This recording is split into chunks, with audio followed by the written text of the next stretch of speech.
Hi everyone and welcome. Today it's all about blocks and the energy that is suppressed inside, the energy that is hiding from us, the energy contained within, which is also a considerable amount of power that can be released and become our free energy.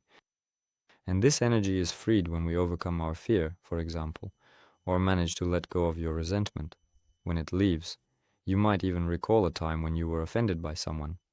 And now some of you might say, but I never get offended by anyone. That's called pride, yes, a reluctance to face what is actually there, thinking, no, I don't do that. Well, practically everyone does that. If you have the opportunity to look now and recognize your resentment, for example, that's the first step toward freeing yourself from it. And so when we open up again, for example, when we've argued with someone or taken offense, we don't want to deal with it afterwards. We stay in this tense state for a while. And when the resentment passes, maybe we go our separate ways or get distracted by something. And part of that resentment basically goes away, but some of it settles inside. That's why resentment builds up and accumulates. Resentment towards someone, resentment toward life. It's all essentially the same thing. And when we finally release that resentment, if you remember, it's a very pleasant feeling. Almost everyone has experienced this. When you were offended, your perception was very different. Everything seemed so bleak, like nothing would work out. The person seemed bad, and it felt like you'd already broken up with them 10 times. And then, at some point, that resentment just disappears. Either you work through it, or it just somehow partially fades away on its own, and things start to feel a bit easier. Some things are forgotten, and then suddenly you look at the same circumstances and you see something completely different. On the contrary, everything seems kind and friendly, things are working out, you have more strength, more faith in some kind of results, and it no longer feels like nothing will work out or that everything is bad. In this way, this is a very clear and simple example that everyone has experienced in life when out of nowhere the energy to keep living just comes to you. It wasn't there and then suddenly it appeared. Or when circumstances change, for example, when you needed to meet someone but you didn't want to. And because of this reluctance, this resistance to meeting someone, it felt like you had no energy, no mood for it. It's like in school, when classes get canceled, you're waiting for a class and you're like, oh man, now another class is coming up, some subject you don't like with a certain teacher. But then suddenly it turns out the class is canceled or the teacher didn't show up. And out of nowhere, you suddenly have a ton of energy, a burst of power. Where does it come from? It's simply that this block from anticipating something unpleasant is released, and when you realize it won't happen, when they announce that the class is cancelled, that resistance disappears, that unwillingness to sit through that class. In other words, it's the anticipation of something unpleasant. It dissolves, so there's no more resistance to something that no longer exists. And everything flows again. It's like removing a plug, and energy flows through you again. In this way, too, we can constantly change our state and mood. Everything can switch from one thing to another, even to the opposite, very quickly. You hear good news. So you feel happy, then you hear bad news and get upset. In this way, it can happen 10 times a day or even more. That is, this has a very strong impact on our well-being, on our quality of life, on how comfortable we feel living through the day. Then everything becomes much easier for us, and we perceive the world differently, in a new way. But if we are filled with resistance, doubts, fears, well, we don't want to do anything, we have no energy in that case, we don't believe in anything, we worry about many things, and so on. And of course, we should strive for life to flow freely through us. And this is achieved through acceptance. And acceptance is simply a skill that needs to be learned. It's actually not difficult, you just need to learn it and practice it. That way you'll develop the habit.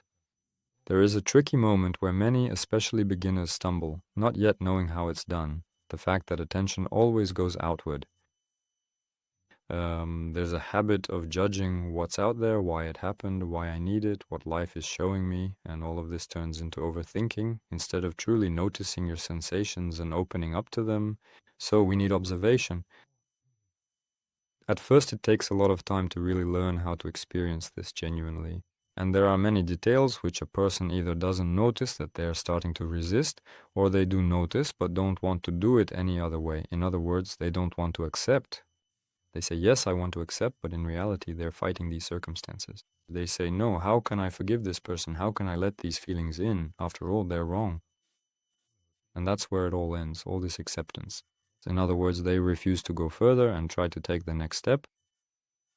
And here, everything happens through observation and through this shared field. So how does acceptance actually happen? What makes it possible? It happens when we start letting in things we don't want to feel, when we start allowing ourselves to experience them. In other words, we begin to open up to them. And as we open up to them, the energy that is present in our field, in our space right now, begins to flow through us. And the energy that you are already able to let through, as you connect more and more with this source of life, this energy starts to circulate within you. When you are connected to this source, this is what is called awakening, you begin to let more and more of this energy into yourself. In other words, you remember that you need to connect with this origin, and it begins to fill you. And this flow begins to wash away all the limitations, all the blocks and tensions that we have inside. For example, resentment. And for a while, we open ourselves to life itself so that it can flow in with this stream and begin to dissolve everything inside. A higher energy dissolves a lower energy, a lower frequency. This is what all these resistances are.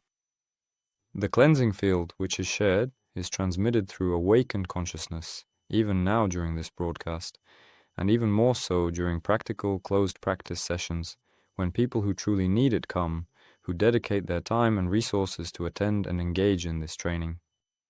Unfortunately, if you do this on your own, there's only a small amount of this flow because you haven't yet awakened it within yourself, but when you do it in the field of awakened masters, it happens much faster. If you do it alone, very often the situation is like this. Okay, I sit down, I want to practice, I sit down and suddenly something distracts me. Why do people go on retreats? Because it's not possible to immerse yourself in such an activity on your own. This is an individual practice and it won't be as powerful because it's not a shared, collective, amplified field, and it's without the presence of awakened consciousness that carries this energy within itself and transmits it. As a result, the effect is diminished, quite poorer and weaker than when you do it together. Very often it happens so in the field of self-development when a person, for example, practices meditation and not regularly.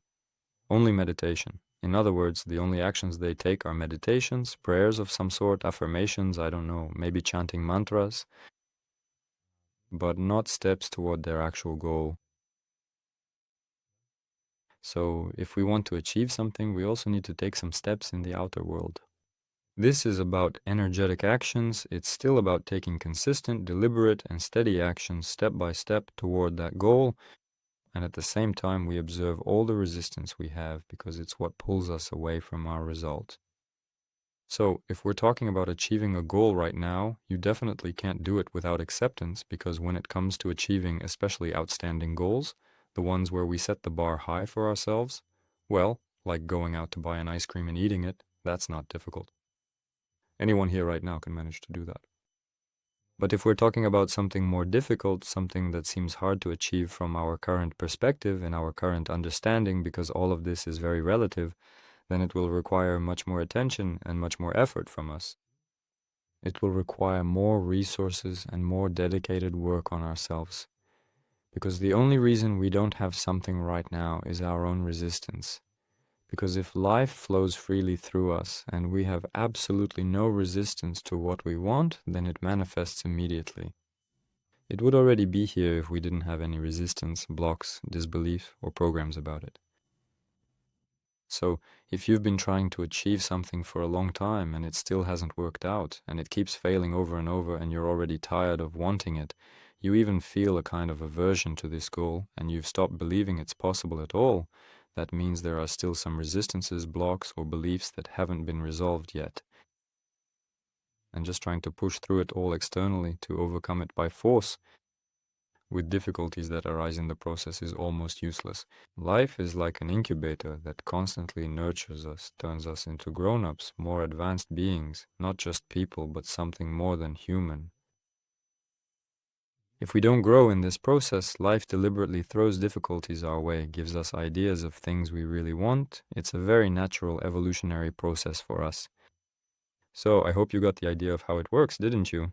It's not that complicated, and if you practice it on a regular basis, it will work out just fine. Cheers.